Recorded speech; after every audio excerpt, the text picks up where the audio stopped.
Welcome, everybody. Thank you so much for taking an hour out of your day to join us today. My name is Ellie. I use she, her pronouns, and I'm our regional training director with the Mountain Midwest Hub. Really excited to introduce our speaker. This is part of a webinar series that we do just to kind of give you some bite-sized learnings on topics of interest for leaders within our movement. So I'm going to turn it over really quickly so that Jebeh has as much time as possible. Jebeh Edmunds is the founder and CEO of Jebeh Cultural Consulting, and recently also chosen to oversee the Chamber's Leadership Duluth program in Duluth, Minnesota. So exciting news to congratulate her on as well. So I will turn it over. Thank you, Jebeh. Thank you, Ellie. Hello, everyone. I'm Jebeh Edmunds. I go by she, her pronouns, and I'm so excited to share with you our topic today called Dispelling the Myths of Africans in the Diaspora. So I'm going to share my screen and we're going to get started.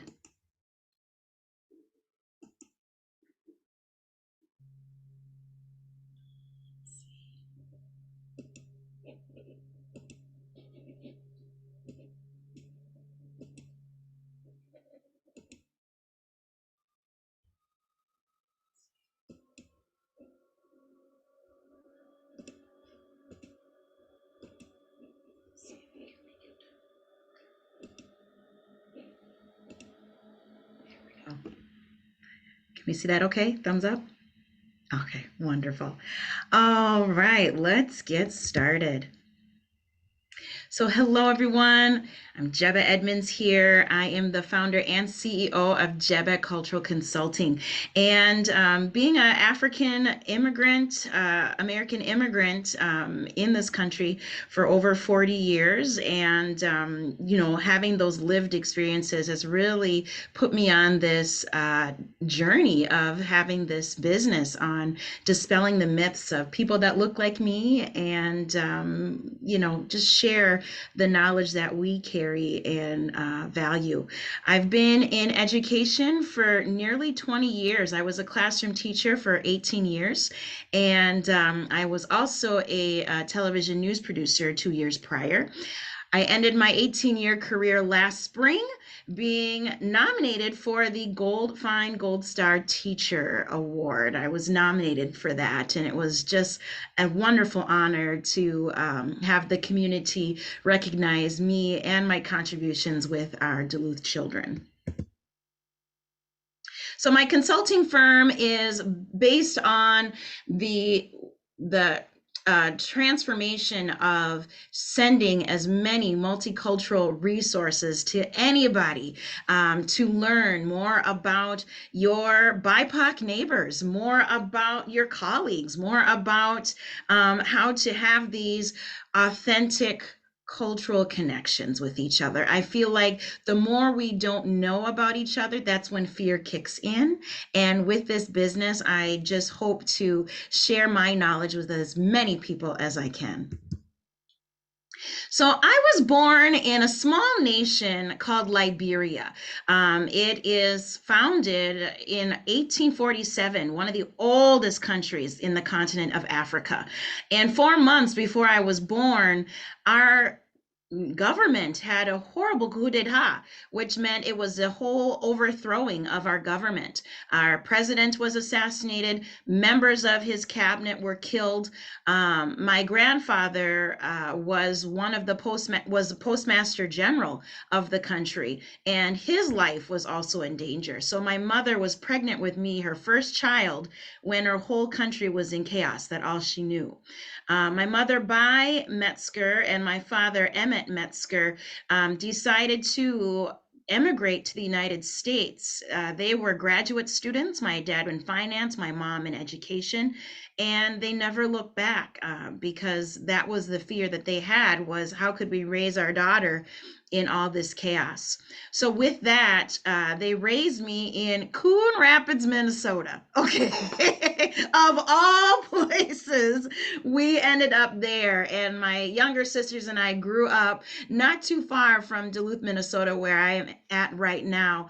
But their pride in who they were, they named me after my great aunt, the late Chief Jebeh Edmunds of the Vi tribe. She was this wonderful chief who led her tribe of people for over 20 years.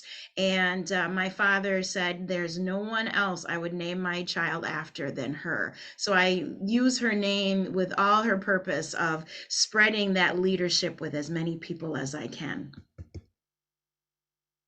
And now in today with my family, my husband Andrew and our two boys, Maxwell and Mateo, I keep that cultural pride that my parents instilled in me by sharing those stories that my parents taught me and eating the same foods that I grew up eating and talking to our relatives as many times as possible, listening to the music. And here we were at a family reunion, so we're always wearing our African attire to show how prideful we are of who we are. My grandfathers on both sides were highly educated, and growing up in their family was, okay, you got your undergrad degree, but you're not done yet. You know, it's always, when's your master's? When's your PhD? It's always education. My maternal grandfather, Anthony Yo, right here, he was a postmaster general, I said. He always had this mantra of, you educate a man, you educate an individual. But if you educate a woman, she will educate her whole community. And so that has been my driving force in educating as many people as I can. My mother, Bai, is right here, who was a teacher, and her sister, Sienna Yo, is now the sitting Chief Justice of the Liberian Supreme Court. So in this picture here from the 1960s, you've got doctors, lawyers, surgeons in this picture alongside my grandparents, Anthony and Agnes. On my father's side, Ernest Metzger, he is a picture of him and my great-grandfather, Boima Metzger, when he graduated with his educational degree from college. So for us, God, family, and education has been the paramount of our upbringing. So for today in this webinar, you're going to learn strategies of how to be more culturally responsive with your African neighbors in the diaspora. A lot of us kind of can be stuck. They could be overwhelmed. What do I say to my African neighbor? Is there something that's appropriate? And I'm going to give you the tools today on how you could be more positive in that sense. So what does the diaspora mean? It is the movement and the migration of people that have left their homelands in a positive or even a negative way. You know, my parents and I, we fled for our lives for the United States. And a lot of us come to this diaspora in the Americas and throughout the world for job opportunities. You know, even though we left for a safe haven, my parents used to always joke, we didn't come to Minnesota for the weather, right? We came for opportunity as well. So when you're talking and hearing me talk about the diaspora, I'm explaining the African immigrants that live in this country, especially the community that we reshaped when we got here. All right. And I always share this, when we're trying to be culturally competent, it begins with understanding that all cultures are equal, but not all cultures are the same. All right. A lot of us have this file folder in our bias that, oh, well, if you're from Kenya, well, you must be like Jebeh from Liberia. And that's not true. You know, there's so many nuances with each person that makes it exciting to understand, and also have that assumption that not all of us Africans think the same, look the same, and even act the same. So that's what we're here for in this webinar today. And with Africa, I always share it's not a country, it's a continent. There's over 54 independent nations that reside in the continent of Africa itself. So you're going to have lots of governments, lots of social political forces within. And so when you are interacting with someone from a different country, you have to have that understanding that, yes, their views are different than that neighbor of mine or that person I saw at Costco, right? So those are the things you have to keep in mind. And yes, yes, not all Africans are the same. Our skin complexions, our religion, the type of outfit that we decide to wear, even our religious head coverings, they all are different. Our foods are also diverse. I can have my fufu and soup, and my friend from East Africa has chapatis. There's different cuisines, there's different ways that people make the food, how they view the food, how they even serve the food. In our culture in Liberia, the elders always go first to eat. The elders are always giving the grace over or the blessing over the food. So those are the types of things too. Once you get to know your African community member, those are some really deep thought questions that you can ask that friend. And like I said, our religions are very different as well. Within Liberia, we follow our religious holidays more than we follow our government holidays. And my paternal grandmother, the late Mahaja Sese, she was a devout Muslim, but she was married to my grandfather, who was a devout Christian, and they had 13 kids. And they were respectful of each other's faiths. And so there's those things that a lot of us have different belief systems. And I always say this, when we are dressed up in our traditional attire, like I'm wearing mine right now, it's fashion. It's not a costume. I can't tell you how many times I encounter somebody in the community and they say, "Oh, I love your costume." And I look at them, I said, "I'm sorry, is it Halloween?" No. It is something that I hold with such pride to wear the bright colors of my people. It keeps me grounded with my ancestors. It keeps me grounded with my people that I belong to, the Vi people. And so when you see someone who has this beautiful outfit, say outfit. I love your outfit, or I love your attire, but don't ever call it a costume. A lot of our pieces are handmade.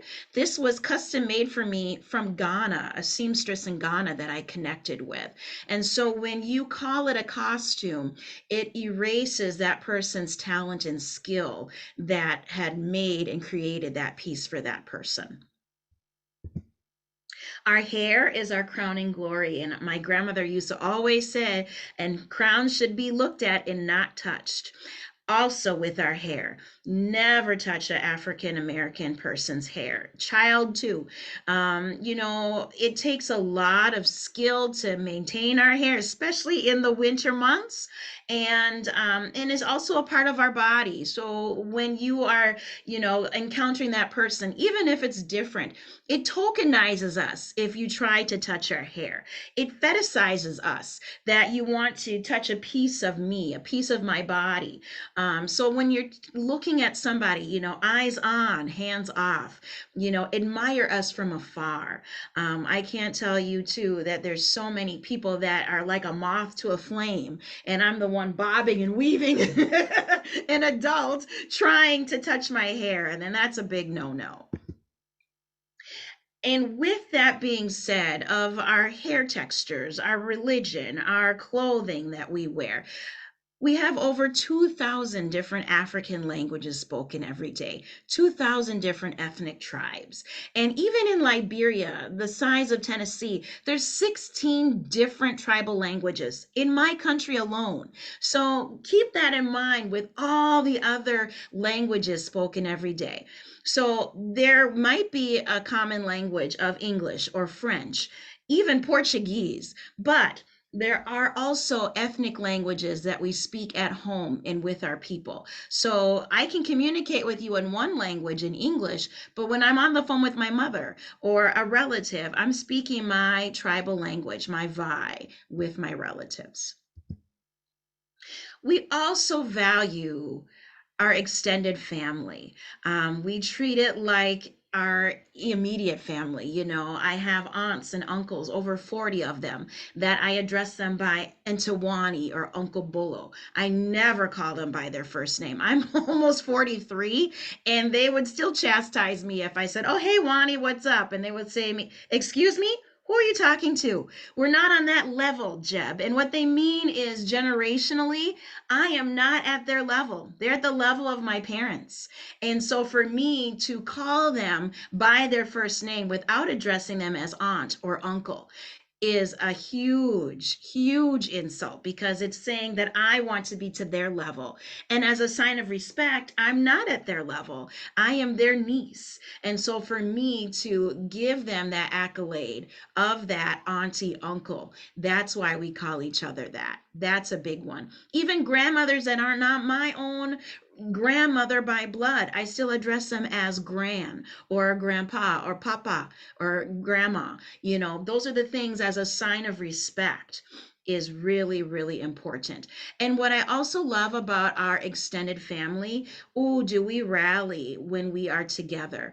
They're the cheerleaders in the background. When I came up to Duluth to go to college, I had an uncle that lived an hour and a half north.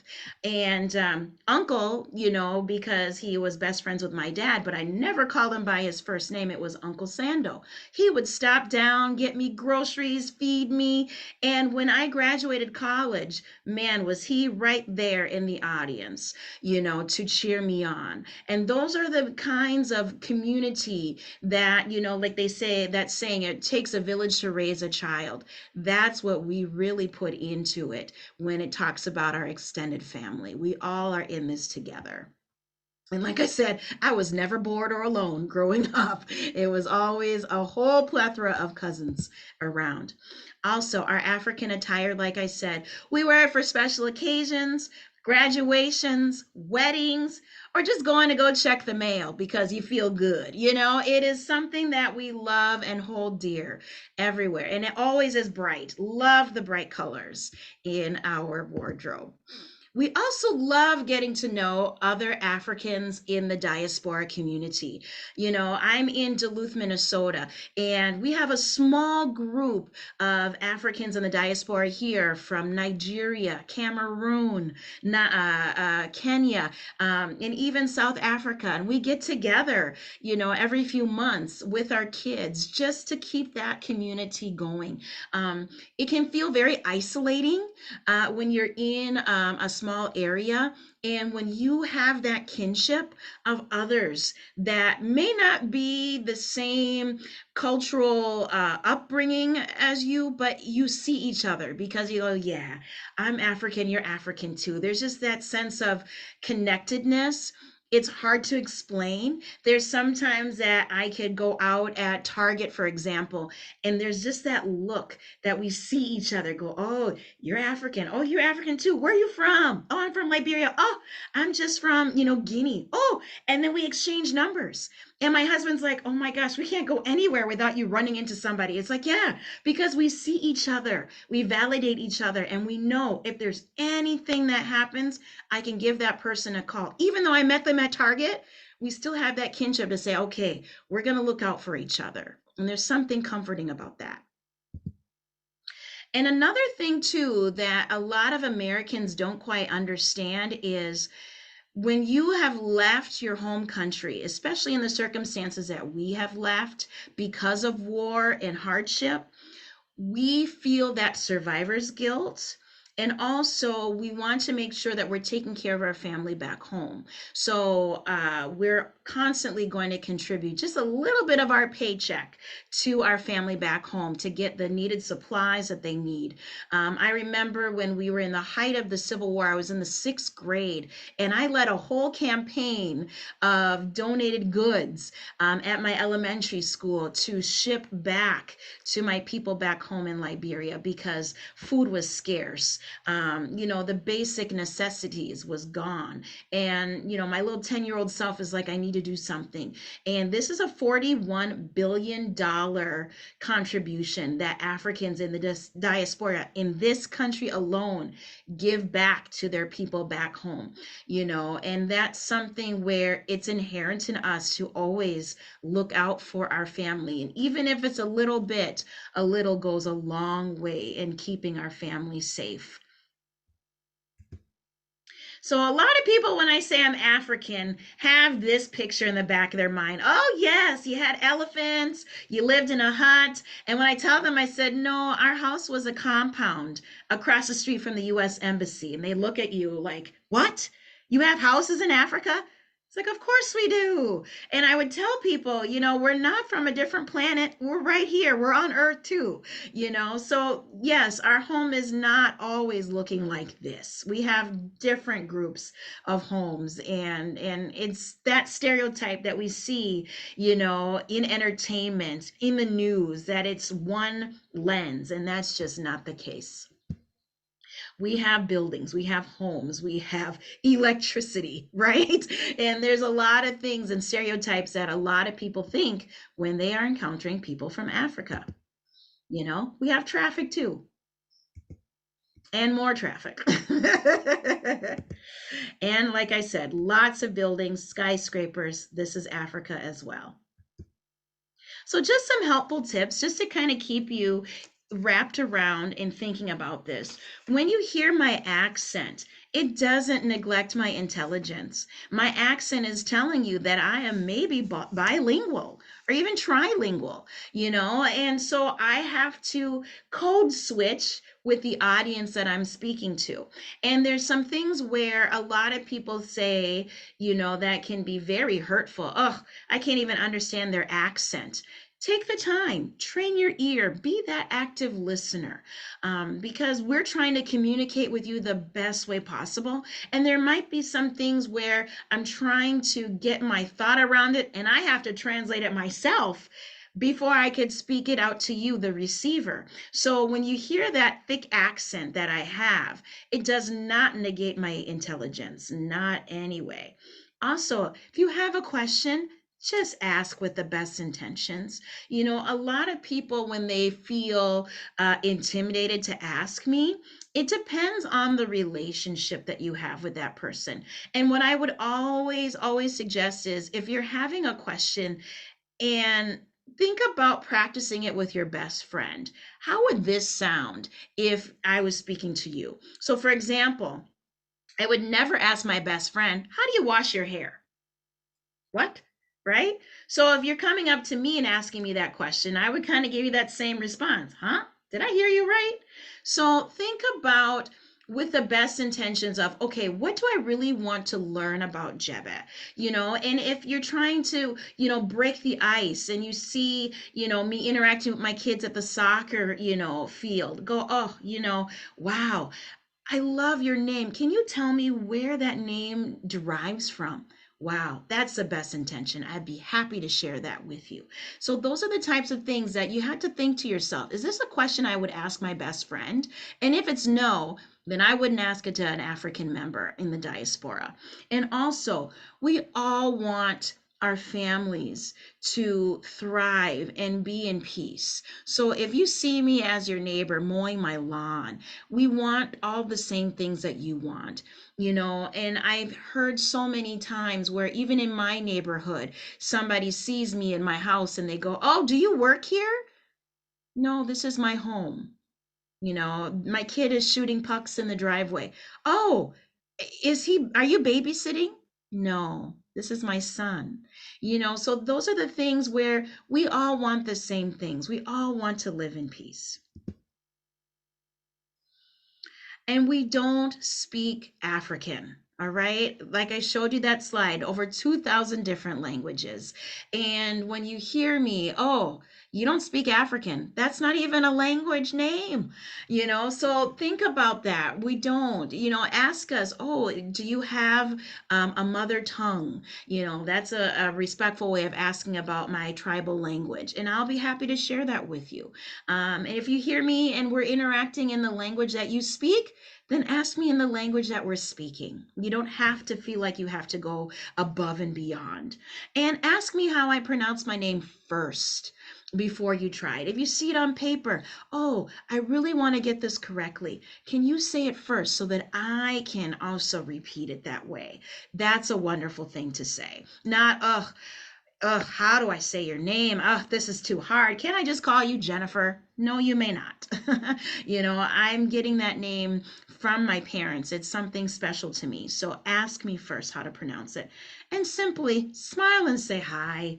It's just the human, experience that we're all in. Just say hello. You don't have to be intimidated by me. I'm your neighbor. I'm your friend. I'm your colleague. And the biggest tip of all, Kwanzaa is not an African holiday. It was created by a wonderful educator, Dr. Mulena Karenga, who is African American, and he wanted to take the time to take cultural pride in African Americans trying to connect with their ancestors in the continent of Africa. So if you see me out and about at that time of the year, the end of the year, and you say Happy Kwanzaa, I'm not going to be offended, but just understand that Africans do not follow Kwanzaa. It is something that we follow with our own religious rituals and ceremonies. So if I'm a Christian woman, I will follow my Christian calendar. So yes, I'll smile and say thank you, but just remember, not all Africans celebrate Kwanzaa. It's an African American derived holiday. And also, we need to check and correct our own implicit biases. What are the stereotypes that I have in the back of my mind? And so, when I meet someone like Jebeh, I need to check that. I can't just assume that Jebeh is going to be this way. And I also want you to also know that when somebody says something that's hurtful to a colleague, just say something. A lot of us Africans are probably the only ones in our department. And so when something harmful has been said, you as a person in the white majority culture has way more social capital than I can get. So if something goes wrong, I'm not saying you're going to be a white savior, but I want you to step in and say, wow, that hurt my feelings. I can only imagine what Jebeh is going through. Jebeh, do you need help in taking action? And I will tell you how I want to lead this conversation. I'll say, yes, thank you, Deborah, I have it. But thank you for saying something. There's so many instances where I have been in boardrooms and I have been in teacher staff trainings and meetings, and something harmful was said, and people are texting me under the table. I can't believe that person said that. Well, say something. I'm more insulted that you're just, hiding behind your phone and texting me that. That does not help me in this situation. Who are the allies in that room? You can't be an ally with a silent A and saying nothing. So please speak up. And homework for you all is to watch this amazing TED Talk. It's written and created by Thais Selassie, wonderful speaker. It's only 15 minutes. And what I love about this talk, it's titled, Don't Ask Where I Am From, Ask Where I'm a Local. And why I want you to do that is so many of us Africans, when we introduce ourselves, when you ask that simple question, where are you from? In my perspective, it's very interrogative, like, you don't belong here, this doesn't compute, and why are you in this space, right? So when you ask the question instead, where are you a local? Oh, I'm a local of Monrovia, or I'm a local of Minneapolis. Thanks for asking. Instead of saying, where are you from? Like, I want to get to the bottom of who you really are and why are you here? Why do you deserve to be in my space? Does that make sense? So definitely watch this TED Talk. You can find it on YouTube as well. So yes, please re-engage with your African neighbors. We're at the sporting events, we're mowing our lawn, we're shoveling our driveway. Just have those positive interactions and evaluate. Did I make that person feel uncomfortable? Was it something I said or my actions? Did I make them feel excluded in a way? And also, no, not all Africans look and believe and interact the same. I had a friend who was from Tunisia, blonde hair, blue eyes growing up, and people could not believe that she was an African woman too. So those are the types of things that we cannot assume as well. And think about this. We all have our own biases. Even people like me, we all have our own, implicit biases that are filed in the back of our mind. And we also need to learn to recognize it and check ourselves accordingly. So when we say something, that it doesn't inflict harm. That's when we say something that it turns into a microaggression. What? You have houses in Africa? What? You speak so well. Oh, how is it that you're an educator? Those are the types of things where you need to take those biases and check and correct them. And this is, like I said, I am busy, honey, but I have lots of free resources that you can continue this journey of DEI services and knowledge. I have a podcast called the Cultural Curriculum Chat. I talk a lot with educators and authors in this space of cultural competency. I even have a YouTube channel as well. You can find me on all the social media outlets as well as my own website, jebehedmunds.com, where I have an active blog that I post every week.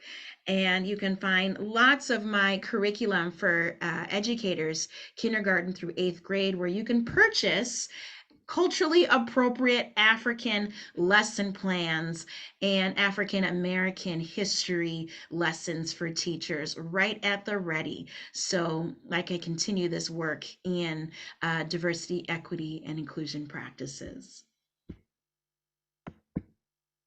So yes, that's all I have here. Are there any questions?